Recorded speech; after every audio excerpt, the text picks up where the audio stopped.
आसवा धराई के पियवा गईला परदेसवा पिया भुलाई हो गईला ना।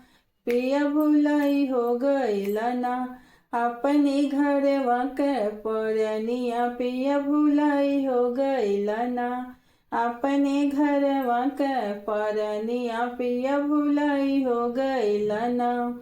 आसवा धराई के पिया गईला परदेसवा पिया भुलाई हो गईला ना।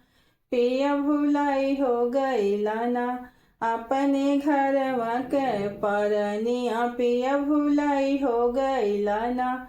अपने घरवा के परनिया पिया भुलाई हो गईला ना। ओही रे सहारिया में मलिया के बिटियुआ पियलो भाई हो गईला ना। पियलो भाई हो गईला ना। ओकरे हरवा के गोथैया पियलो भाई हो गईला ना।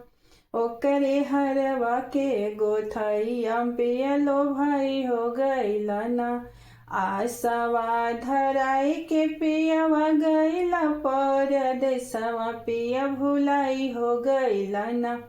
पिया भुलाई हो गईला ना।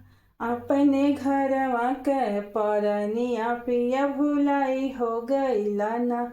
अपने घरवा के परनिया पिया भुलाई हो गईला ना। ओही रे नगरिया में कहरा के बिटियुआ पियलो भाई हो गईला ना। पियलो भाई हो गईला ना। ओकरे कलसा के गढ़ैया पियलो भाई हो गईला ना। ओकरे कलसा के गढ़ैया पियलो भाई हो गईला ना।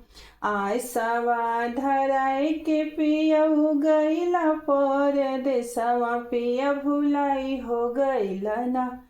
पिया भुलाई हो गईला ना। अपने घरवा के परनिया पिया भुलाई हो गईला ना।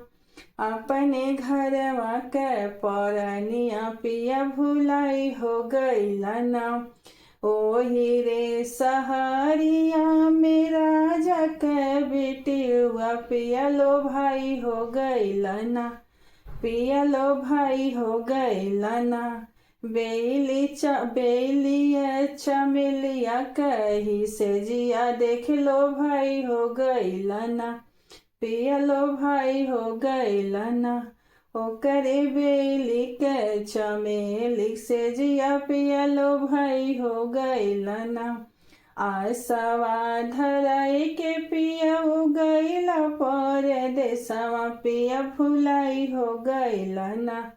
पिया भुलाई हो गईला ना। अपने घरवा के परनिया पिया भुलाई हो गईला ना।